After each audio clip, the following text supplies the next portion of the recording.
Access Hampton and Harris with Bobbi Roquemore, where the world of sports meets the mic and the hammer of the law.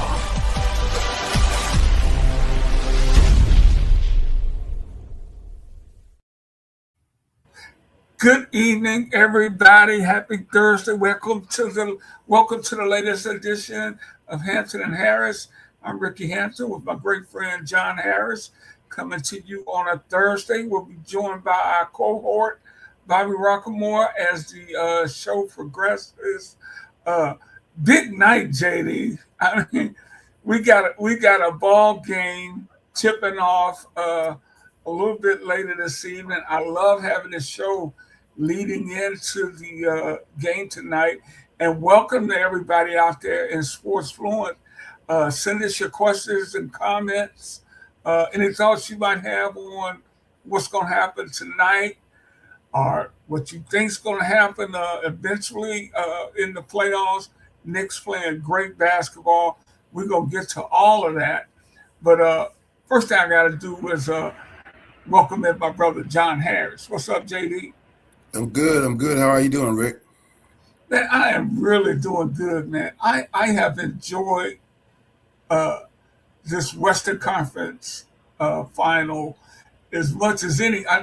There's been some great ones over the years, but this is really a good one. Really interesting. Two great young teams just going at it. You got OKC, defending champs, and time again in this series, they've shown their championship medal to hold these young dogs off, man. It reminds me of Ali a little later as he got older. Some of these young cats would come after him, and he'd give them just enough. And then he delivers a knockout punch, which I honestly think OKC is going to do. And that's no disrespect to what San Antonio's doing at all. No, I mean, I think the two things another things that we talked about was I just can't. We were trying to remember the last time a team came from nowhere to win a championship like the next year. And there just haven't been many examples of it. We have the Orlando Magic. They swept the Bulls that year. I think Jordan just came back, but they got swept in the finals by Houston. Right. It's just hard because, you see it in this series. The two things I see it in this series where it's happened is at times it's very physical, but that's what the playoffs are. Right. And at times San Antonio gets caught up into that emotion led by their leader, Wemby. Castle get caught up in it quite a bit. And I think also adjusting to the minutes in this schedule is every other day for the Western Conference playoffs. And this San Antonio has not been in the playoffs for several years. So for many of them, this is a totally new experience to go through this, the intensity, the physicality, and the every other day type of thing. And, and you think about the Harper, he's a rookie, right? Yeah. This is like what? How many? More than second 2 seasons, right? For him, he played 30 games maybe at Rutgers, So he's doubled that in the regular season and the playoffs here. Yeah, I think that's a really good point, man. And just like you say, and you can say it because in San Antonio, this is their first rodeo in a while, man. Yeah. And OKC has this, and now OKC had to go through this too. Right, they lost to Dallas. The year they lost, they were upset by Dallas. They were the number 1 seed 3 straight years, right. And that first year they got knocked off by Dallas. Yeah. Yeah. But guess what? The next year they were back in the finals. Right. And they won. Absolutely, yeah. Absolutely. And so they understand it, and you can see it really in the way they play. I mean, they don't get rattled. They're like this, man. And I get it from saying all the things you hit on, JD, is really what I'm going to say. I just don't want to repeat myself. And if you're out there watching that, and I see you guys out there, give us your thoughts on what you think about it. And I think that's what's going to help them. I think this is why OKC's going to win this series. They're too good to lose 2 straight games to anybody that really matter. I mean, you can look at it just like that. Yeah, they're too doggone good. And game 7. If there is a game 7, it's in Oklahoma. It's in OKC. If there is a game 7. But you think the most impressive thing about what they're doing, they're shorthanded. I know. They are shorthanded, man. They got guys. Williams, I think he played first game, maybe a little bit of the second. Yeah. AJ came back the other night and played. The rookie's been out. He tore his ACL, and he was going to get some time for him. So they've been able to do that. And Williams is their second best player. I don't think people really understand that. Take any team, take Castle off of San Antonio, and where are they in this series? I mean, it's not happening. It's just not. Take that small forward, the 6th man that comes in, Johnson. Take him out. Now, how do they look going into this series? That's basically what's happened to OKC. They lost because Mitchell was in the running for 6th man of the year that Johnson won. So that was their 6th man. So they're both gone. Now imagine San Antonio without that, still able to play at a very high level. Hey, and my main man, Woody, just checking in. How you doing, brother? Oh, there you go. And let me know who you got tonight too, man. But he's got a question, JD.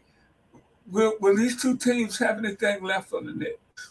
Yeah, I don't see that being a problem. Especially if maybe San Antonio, off of the reasons that we just discussed, they'll be coming off of an incredible emotional high, but they're going to be coming to an exhausting series, and it will open on the West, so it would open in San Antonio. But I think just the hype of the NBA Finals, the excitement of it, still trying to come down from the emotional win over OKC, that may be a bit much. On the other hand, I don't see that impacting Oklahoma City as much. They're just with their depth. I mean, a guy like Kendrick Williams, who I don't think the guy even played the first 2 series at all. And he comes in the other day and hits a couple threes. Their depth is just incredible. But I watched a lot of their games this year, and those guys were playing all year because Williams, J-Dub was out a lot. He only played, 30 games. Yeah. So those guys got a lot of experience this year, and I think it's proven to be invaluable now. The playing time that they've received during the regular season, that they're able to step in and contribute. And no one more than our guy from with the painted fingernails in the trade of the year with Philly, Jared McCain, who just, you think about it, the guy was traded midseason. Philly fans are saying good riddance. Oh, we didn't need him. And he starts his first playoff game the other night, coming off of a really poor shooting night the previous game. Yeah. And he comes in. I don't think he did much in the first half. Second half, he had 18 points. I thought, 18, maybe more. But it was just, where does that confidence come from? I give a lot of credit to the coach because he has to instill those players like a kid like McCain. Keep shooting. We need you. Keep shooting. Don't worry about it. You shot 1 for 10 the previous game. You didn't make any shots the first half. Keep shooting. To me, a lot of it has to come from the coaching staff and the belief that they have in each other. That we know you can shoot, just do it. But JD, it goes to what you were talking about. These dudes have been through it, man. Yeah. They've had the disappointment of being a 1 seed, getting knocked off and everybody's, oh man, okay, see, there's nothing to these guys. I remember that. So They were they ridiculed. They were that. ridiculed for losing to Dallas. I remember that. Absolutely. Williams has the Spurs winning, and Uh-huh. the Knicks run reminds me of the '03 Nets run. Damn, I can't even remember back that long. It was, Yeah. now I do remember the '03 Knicks because they beat the Pistons to get to the finals. Right. Right. And then the Pistons came back and beat them the next year when Yeah. the Pistons won it. Mhm. But hey, I gotta give it to the. You know, JD, I was not high on the Knicks all season, but No. bro, they have hit a groove, man, and are playing terrific basketball. They just run through the Eastern Conference. Yeah. I think Mike Brown. I've never been a huge Mike Brown fan. I almost question why he got the job, but he's done exactly what they brought him in to do, which is to take him to the next level. They went to the conference finals last year. Yeah, They brought him in. He did his job. yeah. He's taking them to the finals. So, bravo to Coach Brown. He did a great job. The biggest change was stop depending everything on Brunson and doing more with Cat. And since they made that change, they've just taken off. Yeah. Sometimes you get hot. This is what it is. Sometimes you get hot in the playoffs, and the Knicks got hot at the right time. They have the depth to play teams a bunch of ways. Yeah, they're hot. I'm gonna see how hot they are when they get to OKC with it. I love you, brother. I see where you're coming from, man. Yeah, that's a good point. But you're dealing with another animal when you deal with OKC. Exactly. That's a different animal. And I wanted to get to this tonight. These two teams can be going at each other for a while now. These are two. Oh yeah. OKC is very young. Yeah. San Antonio's very young. Yeah. I mean, I don't. It's going to be hard to get through either one of those teams. I can see them being right back here next season in the conference finals. Yeah, I mean, what are the other teams in the West? Minnesota, Lakers, Minnesota. But they just don't have, Yeah, Minnesota San Antonio proved that they're superior to Minnesota. Phoenix, maybe, I don't know. I mean, obviously that's some really good teams in the West. Yeah. But I think when you talk about OKC, you're talking about a superior basketball team. And I think San Antonio, Wemby really elevates them, but they just aren't there right now. Obviously, they're capable. They beat these guys twice. Yeah. But we're talking about a superior, elite NBA basketball team, man. I don't know what else to say about it. I marvel at what they're doing in OKC. And I think, JD, because they're in OKC, they kind of get overlooked. If this was a Knicks team, oh yeah, they didn't like that. Yeah, team oriented. I love team oriented because if you look at the highlights from the '80s when you used to watch the Celtics play, and the thing that to me stands out basketball now and basketball then, look at the interior passing that they used to do. They're big men, Bird, McHale, Walton, Parrish. The way they used to pass the ball in that era, not just the Celtics, but the Lakers, obviously with Magic and Showtime, and it's a little different now. And that's one thing I like about OKC is they pass the ball, they pass it, they'll pass it around. And one thing that's impressed me about San Antonio is that they've kind of had to pass it around twice because they'll go around, and against a lot of teams, their final pass will find somebody open. But San Antonio's defense has been so good, they've kind of got to reverse it. Excellent. To get a shot. That's really stood out to me. Yes. How good San Antonio is defensively on the perimeter. Yes, I agree. You're watching Hampton and Harris. I'm Rickey Hampton with my great friend J.D. Harris. We're two former sports writers and author. JD's the author of Tomlin, The Soul of a Football Coach. I got a copy right here on my desk, man. And I actually have my first book coming out later this summer called Yes. Humble Rising, The Yes. Extraordinary Story of Ted Rhodes Golf Course. So I'm very excited about that. Yes, And we are. we also have another co-host, sports attorney Bobbi Roquemore, and she may be hot on a case or something, JD, but she'll check in with us. Yeah. And we're here every Thursday, and we'll be here throughout the NBA Finals, which start next Wednesday. We know that. Yeah. So, Saint Woodage was talking about will they have enough left? With OKC Wednesday night, okay, Thursday, they have 5 days to get ready, and they'll be home. So, if that's the issue we're talking about, I would be more concerned with San Antonio at the start of the finals. Just given all the, if they get to the finals, that means they win tonight, then they go into OKC and win Game 7, and that is going to be just an emotional, exhausting game. So then that's Saturday, and you come back Sunday, Monday too. Yeah, that'll be a challenge for them. I think it'd be a challenge for both, but I think it'd really be a challenge for. Again, we can't emphasize enough. First year coach, and all the players other than Harrison Barnes and a couple other scrubs, nobody's ever been in the playoffs. Yeah, this is a first time experience for these guys. People need to understand that they have not experienced this before. You don't have to look any further than what happened here in Detroit.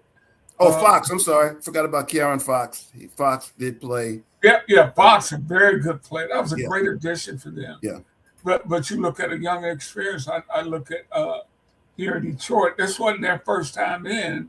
They lost in the first round to the Knicks last year. But they're still a very young team, and they got to add some pieces. I think Doran Doran was an all-star this year, and he was guarded like an all-star in the playoffs and averaged 10 points a game. Yeah. So, dude, it's another level to where you have to go through. But speaking of the Eastern Conference, did the Cavaliers quit in that series, JD? I don't know. I think. Or was they just out? Were the Knicks just out, man? I think if they had won the first game, I think the Knicks still would have won. But they had to take something. I mean, they had just come off of this emotionally draining 7-game on the road in Detroit. And they still had that momentum going, right, for three and a half quarters in New York. And I don't know what happened. And I don't think they were strong enough mentally to come back from that. They knew that was their shot. Wait a minute, we blew that. We had to win. It was there on a silver platter for us.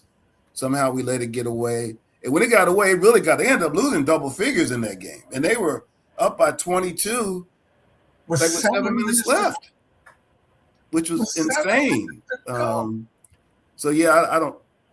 Everybody's saying there's going to be big changes there with the salaries, though. How much change can you really make? I don't know. Well, Harden has already said he'll be back next year. Yeah, so you got to work around that. Yeah, they really do.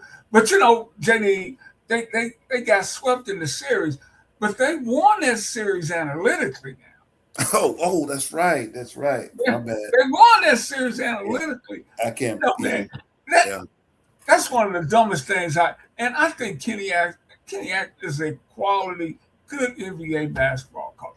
Yeah, not the special. I mean, he's a competent NBA basketball coach, but that got to be the dumbest thing ever uttered from the mouth of an NBA coach. And guys out there listening, I don't know if you heard, going into Game 6 or 7, Atkinson said, "We're actually winning this series analytically." and Jenny, I think that's just it kind of speaks to how people are really looking at analytics of basketball now, which I think some of that's fine. But bro, you got to the eye test is what this game was built off of, man. Dude, Eddie Johnson, former NBA player, he's on the NBA network on the radio. I listened to him. We were on the road the other day. I was listening to him. He was really they were talking about that, and he was saying as a former player, and he said the bad thing about it is he said Atkinson is a part of this fraternity, this analytical fraternity. He said they believe that. He's like, I've had discussions with these NBA people. He said they'll tell me you don't understand it. And hey, now I'm an analytical guy. We got Tendex, but I'm also a common sense guy. And to me, you use Tendex as a guide. It gives you an idea of maybe a player who's better than what we say he is.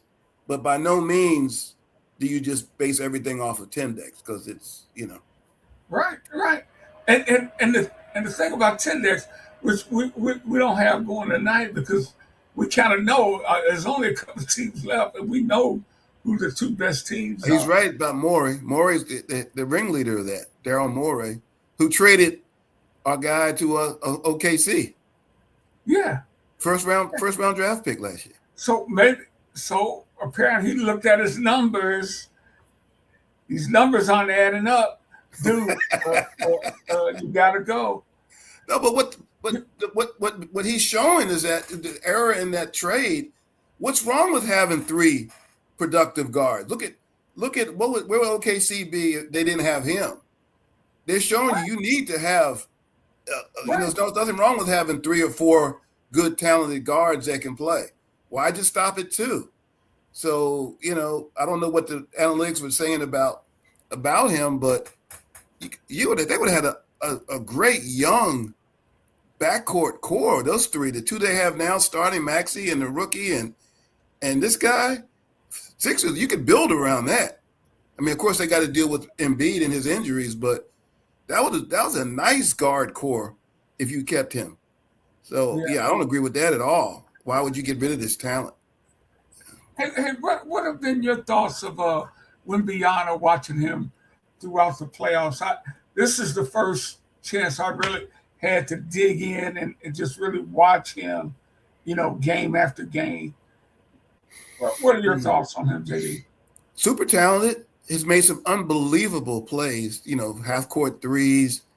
But I think we've talked about it. I said, if I'm playing against Wemby, and I can tip my hat to him, and I'll accept the loss if he stays out there and shoots threes over the course, as opposed to him jumping over the backboard, dunking and flicking in shots. I ain't never seen anybody just flicking shots the way he does over the rim. I can live with him hitting some of those dramatic threes over the course of the game, over the course of the series. He was 0 for 5 the other night from threes. Yeah. That's on the coach too a little bit. Man, get your narrow butt in the paint and stay in there. You know what? That's what I've been saying. They like to start him at the high post, and then when he puts it on the floor, that's a high dribble automatically. He's an excellent ball handler for his skill. He's like a guard. He's got like guard skills. Yeah. He doesn't miss free throws. He makes all of his free throws. But I know they love it when he puts it on the floor, because it's going to bounce so high that you're going to be able to get it. Put him in the post. He's going to see on everything. He's a good passer. He's got all kind of skills. I put that on the coach too. I'm starting to let him operate down there. I know he's not as strong as he needs to be, and I think he will try to get there, because one thing I'll give him, he's highly competitive. He's not backing away from anything. No, I haven't agreed with. I think he's doing a good job as a young coach, but I've seen a lot of flaws. Like, I would be playing sometimes. OKC's playing 2 big guys. Why do you always have to substitute? Take Wemby out and bring the other big guy in sometime. High low. You see OKC don't make those interior passes from one big guy to another. I mean, I don't think he utilizes. I think Harrison Barnes, because he's a veteran, should be playing more than what he does. They've got some guys on the bench that could contribute. I'm not talking about that hack at the end of the bench who elbowed the other day. I'm talking about they got some guys who can legitimately play. I don't think he's utilized his bench, and maybe that's being a young coach. I don't know. Yeah, I like Johnson Yeah. too. You know what? But man, I gotta give some props to Hartenstein. I mean, he has clearly he's prepped for this matchup, right? Because he's shooting that high floater. Yeah. And I know there are going to be other guys, man, need to be in the gym right now, Yeah. practicing that high floater that he is shooting so beautifully over Wembyana. Yeah. He uses his body. He uses his body on him. I mean, and that's the thing that's killing me with this. That's one thing that I hate about the internet now and social media with everybody talking. Dude, I watched SGA dribbling up the court. I thought I was looking for his helmet and shoulder pads because my man Castle just wrapping him up, and that's okay. That's playoff basketball. Yeah. But don't tell me what OKC is doing and San Antonio's doing the same thing. It's okay. It's all right. It's playoffs. Yeah. Yeah. Some of these young cats didn't see the NBA that we grew up with, JD. No, they don't know nothing about that. They'd be like, what are they doing out there? Hey, I want to jump up. No, go ahead. Did you have something else? One last thing. I think the game that that OKC won, I think it was the first game. Was it the first game? The second? No, I guess the second game. Was the second game? In OKC, the one that they won in so it must have been the first game they won in San Antonio. OKC won the second game. Yeah. And it reminded me of when the Celtics played the Lakers. And remember, we will never forget it when Mikal clotheslined Kurt Rambis. And I think up until that point, I think the Lakers had pretty much controlled that series. Right. And I think Boston ended up winning that finals that year. But I thought that was the turning point. You know, the Lakers kind of got out of, they wanted to fight. They were more, they were more aggressive. And they were playing right into Boston's hands. I remember the game where Castle had a breakaway and Caruso came behind him and swiped at him and went out of bounds. And, wanted to turn around and fight him. Somebody else wanted to push.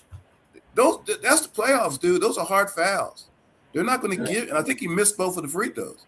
They're not going to give you that. And that's young youth, angry man. What you doing? How you going to do that to me? That's the playoffs. That's what they do in the playoffs, and that's nothing compared to what we've seen in the playoffs. And that's child's play compared to what we've seen in playoff games. You are absolutely right. Hey, again, you got any questions and comments? Send them to us. What's our man's name? I appreciate that. Those are some good questions and comments. Yeah, what's our guy's name? What is he's a favorite. He's one of our guys from the show I do with Paul Mokeski. Good guy. Okay, yeah, there's some good questions. Keep them coming, man. That was good. Hey, JD, we got some news today from the NBA Board of Governors. They approved a new lottery reform today. 29-1 vote. The Grizzlies were the lone dissenters. This is kind of new, so I'm going to kind of read a little bit of it because I had a chance to kind of dig in on it. The new lottery will feature 37 total lottery balls allocated to 16 teams. The three worst teams in the league will get 2. The three worst teams in the league will get 2. The next 7 teams to miss the postseason will receive 3. The number 9 and 10 seeds in each conference will give 2. And the losers of the 7th and 8th play-in game all get 1. So I know there's a lot of numbers there, but here's some stuff. No longer can a team get the number 1 pick in consecutive drafts, nor can they pick in the top 3 in consecutive drafts. Wow. This applies dating back to 2025 draft and covers picks that have been traded. What else? The changes, these changes all have a sunset provision, meaning they will expire after the 28-29 season. So they're going to reevaluate and see how system is working and go from there. But to repeat, 37 lottery balls to 16 teams. The 3 worst teams get 2. The next 7 teams to miss get 3. Number 9 and 10 get 2. And the 7 and 8 play-in game losers get 1. It's interesting. They really penalize the top. They really penalize the top teams. That's interesting. Yeah, they want you to play.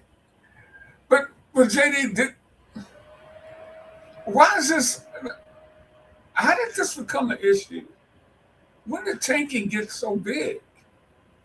I mean, to be honest with you, San Antonio tanked. I mean, they got Castle and Wemby. This is their first time in the playoffs in like 6 years. They've been tanking for a while. I mean, of course, Philly. It started with Philly a few years back, but what was it called? They had what was the term they had for their idea? The process. Yeah, the process. So I don't know. I think Washington was tanking this year. Remember the 82, 83-point game that my man down in Miami had. Washington Generals, you mean, right? Yeah, Washington Generals. That's why I was calling them that. So I guess it's that. Like I said, San Antonio did tank. I see. I don't know if they tank. Who did they have to put on the floor? They got some decent players, but not really. Castle was a rookie last year. You look at who they had. I mean, they signed Fox. I don't know how long Fox has been with them. And they had Wemby. And, I mean, as good as we saying Wemby is, this is his 3rd year. They didn't make the playoffs the first 2 years with Wemby there. Yeah. That really says something. Number one, how he's improved and how good this league is. And especially the Western Conference there. So there you have it on that. That'll be interesting. And I'm sure we'll end up talking more about that as time passes on here, because we'll have the NBA draft coming up. Yeah, we can definitely talk about it then. Yeah, Joe Mazzulla, Coach of the Year, JD, and he hates the award. He says Coach of the Year sucks. They shouldn't have the award. He says it's the players that he's not a fan of it whatsoever. He says it's the players that make coaches good. And he's got a point with that. And that's an East Coast voting there, bud, because I'm not saying he didn't deserve it, but there's a lot of good candidates out there this year, to be honest with you. I thought Bickerstaff didn't get it last year when they went from 14 games to 46. Yeah. In 2 years, he's gone from 14, 46, 60. Yeah. And he didn't get it both years. I know he's wondering what the hell I got to do to get the award. Because, bro, you ain't going to come close now. No. Only thing you can do is get fired now, because now your team got expectations. So, but hey, but those things, I was never really big on Coach of the Year or even the All NBA teams. I mean, they're all good players, but that's really important stuff now, because you here in Detroit, Jalen Duren, 13 All NBA. You get say 46. I mean, they're not gonna give him to him. I'm saying, that's a good point. Do they give him that? I mean, he is not. If you're Detroit, you can't give him that, can you? They want to resign him, but they're not gonna give him that. But those teams mean something. Oh yeah, guys, the way the contracts are structured these days. So we got that. We just got a few more minutes left here, JD. I can't wait to get ready for this game tonight, honestly. I mean, I agree. I hadn't been the biggest NBA, and I'll be honest with you. I've told everybody until last year, I really wasn't that familiar with SGA. And I didn't believe it start watching the NBA last year until like later around in the playoffs. And I'd watched it maybe the year before that when the Lakers were playing Denver. But other than that, I didn't really watch the NBA. But I got a new TV hookup this year, and I watched a lot of I was able to watch a lot of OKC's games. Big games, just regular games. And I started following SGA more because until last year, I didn't really know. I didn't even know. I don't even remember him at Kentucky. I don't remember seeing him play at Kentucky any games. And I don't remember. To be honest with you, I just don't even remember him there. But I've just started following him, and as a result, following OKC a lot. And I've gotten into this year's playoffs. They've been very, very good. I mean, Cleveland had 2 Game 7s, right? Detroit had a Game 7 that they had to win. So there's been some exciting series in the playoffs, and of course now the Western Conference Finals, which I think is the highest rated ever. That's what I was wondering. I was just going to mention about the TV rate, and that's what it is. The highest rated ever. I think I don't know if it's Western Conference or I got to believe maybe some of Jordan's Eastern Conference Finals might have had a higher, especially when they were playing New York. Yeah, I'm gonna try to look that up. But I know definitely Western Conference Finals is the highest ever. Wow, that's what's up. Yep, West Conference averaging 9 points. Game 1 doubled its viewership from last year. Wow. That was a phenomenal game, that Game 1. Double overtime. But you know what, man? Now we're beyond with that great performance. There's some people expect him to do that every night. He's not going to do that every night. That's like what you were saying earlier was so on point. You tip your hat to that brother. He lit us up.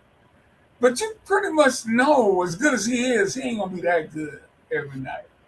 And if he does, they'll beat us. But here we are. It's 3-2, and I was looking at preparing for the show, just reading stories. Is Wimbiana up to the task for Game 6? The pressure's on. What pressure's on this dude, man? Yeah. What pressure's on? Let him get into this a little bit first. I think they were a little overconfident. Remember, that's all we heard was that everybody was saying it, that they were 4-1 against OKC during the regular season. Remember? Oh man, they dominated them, and then they beat them in the opener, right? So you got to think at that point, the young guys are really, really pumped. They're excited, right? Hey man, we handled them all during the regular season, man. We beat them here on their court in Game 1. We got this, and yeah. I'm sorry, I didn't mean to cut you off, JD. I was just going to say, but in as many playoff series as you covered, the difference, everybody out there, the difference, playoff basketball, regular season basketball, totally different. You always hear that. Let me tell you one of the reasons why you're an NBA team. You coming in Detroit, you play the Pistons tonight. You just played last night in Chicago. Mm-hmm. You looked at some stuff on the Pistons on the plane over. Cunningham, what you got to deal with him. Yeah. But you got this game tonight. You gone, man. Yeah. That ain't happening in the play. You are dug in on everything they do. My friend Paul Mulkeski says every team knows every set that's being run in the playoffs. They know, and especially they knew that in the 90s when he was playing. So imagine what it is now with technology. I don't know who said it. They're going to take away the thing you like to do most. They're going to take it away. Yep. They're going to take away the second thing. And then you might have to find a third or fourth thing. And as Jalen Duran, he ain't got that. Yeah. So you out of gas, stuck on the side of the road, man, waiting for AAA to show up. Yeah. I mean, you think about how I compare the big guy with Minnesota size-wise to OKC's big guy. Why am I not? You talking about Gobert? Yeah, size wise. Now remember, they played against San Antonio, the round before, but they couldn't handle them. Right. Now maybe that you got to, do they have other big bodies that they should have played more? I don't know, but obviously the first game Wemby goes off 40, 41, but then and they didn't play Hartenstein that much the first game. I think he played 12 minutes, and he comes in the second game and brings that physicality, and so it makes you think now other teams in the West, we're going to have to get at least two big guys. We can't just have one. We're going to have two, and one of them's going to have some size to him. That's gonna, because that gets his attention. And he's aware of it. I mean, how do you only get 5 or 6 rebounds? Even if you're not having a poor shooting night, you should still get double figure rebounds. Yeah. Wemby, that's just go get him. Yeah, he's got plenty of work to do to get better. It's going to be fun watching him grow. It's going to be fun watching. I think the NBA's in good hands with some of these young stars coming up. Wembyana, SGA, Kate Cunningham here in Detroit. A lot of great young players. Anthony Edwards out in Minneapolis. So you see the old changing of the guard. Lord knows what LeBron's going to do. Is he going to come back one more year? Oh, Lord. Kevin Durant. The NBA has got to say goodbye. We can no longer build the league around LeBron, Curry, Durant. They got to let it go. They keep trying to do that. They keep doing it and ramming it down our throats. And they've all had great careers. But guess what? The league is moving in another direction. We got to de-emphasize that and let us see what we got. The young, up-and-coming talent and the teams. That's the future. Those guys are not the future anymore. They brought it to a great place. They've been great stewards. They've been great stewards of the game. Yeah. The time is over. I mean, we saw it in the playoffs this year. But I think the NBA is just, OKC's not a big market. Right. And damn, they wish that team was in Chicago or New York or LA or something. But they're not. They're in OKC. They're a great team. And the league needs to just get on that and celebrate that. You got a great product going forward. So, JD, with a couple more minutes left, what do you see happening tonight? I think OKC wins if SGA has one of those games. His numbers are okay. Shooting percentage is down. If he has one of those games tonight, 30 plus, I think they win. Because if he's doing that, then those other guys are going to get free. San Antonio has to win. Wemby has to have a monster game. Yeah. He has to just tear it up. Play. That's the other thing. You might need to play all 48 minutes. That's what they used to do back in the day. Okay. If Jordan needed to play 48 minutes or 46 more, he played it. And remember, Wemby played 40, and that's the other thing. Don't ever forget, he played 48, 49 minutes that first game. And he may not have ever recovered from that. Right. And physically. Was gassed that next game. Yeah. He played 48. He's never played that many minutes in his whole career. Yeah. All those little subtle things really come into play when you get to the NBA playoffs. Well, hey, man, let's get out of here, JD, and get ready for the game. I'm going to get my popcorn ready, man. I got pizza. Go put a pizza in the oven, man. I'm absolutely. I'm ready for this. But, folks, we're here every Thursday, normally at 9 o'clock. Sometimes we change our time around just for occasions like this, leading up to a game, which this just gets me more hyped for the game. But I appreciate everybody checking us out. Yeah, for sure. And we'll be back next week. For my great friends, J.D. Harris, I'm Rickey Hampton. Good night, everybody. Peace. All right, take care. Chai.